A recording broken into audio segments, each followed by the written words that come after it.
రైల్లో మంటలొచ్చాయంటూ చైన్ లాగారు ప్రయాణికులు. చీరాలలో రైలు నిలిచిపోయిన పరిస్థితి కనిపిస్తోంది. ముజాఫర్పూర్ బెంగళూరు ట్రైన్ నిలిచిపోయింది. రైలు దిగి పరుగులు పెట్టారు అందులో ఉన్నటువంటి ప్రయాణికులు. కారంచేడు రైల్వే గేట్ సమీపంలో గంట పాటు దాదాపు ట్రైన్ నిలిచిపోయింది.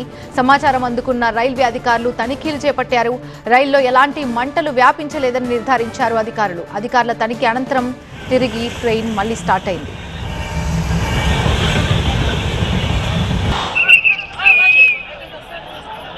రైల్లో మంటలొచ్చాయంటూ కొంతమంది ప్రయాణికులు చైన్ లాగిన పరిస్థితికి సంబంధించిన బ్రేకింగ్ న్యూస్ చూస్తున్నాం. చీరాలలో ముజాఫర్పూర్ బెంగళూరు ట్రైన్ నిలిచిపోయింది. రైలు దిగి పరుగులు పెట్టారు అందులో ఉన్నటువంటి ప్రయాణికులు. ఒక్కసారిగా మంటలు రావడంతో భయభ్రాంతులకు గురై రైలు తిరిగి అక్కడి నుంచి వెంటనే దిగిపోయి అక్కడి నుంచి ఉరుకులు పరుగులతో వెళ్లిన పరిస్థితి మనకు కనిపిస్తోంది. కారంచేడు రైల్వే గేట్ సమీపంలో గంట పాటు ట్రైన్ నిలిచిపోయింది. సమాచారం అందుకున్న రైల్వే అధికారులు రైల్లో తనిఖీలు నిర్వహించారు. రైల్లో ఎలాంటి మంటలు వ్యాపించలేదని కూడా వారు నిర్ధారించిన అనంతరం రైలు తిరిగి ప్రయాణం స్టార్ట్ చేసింది.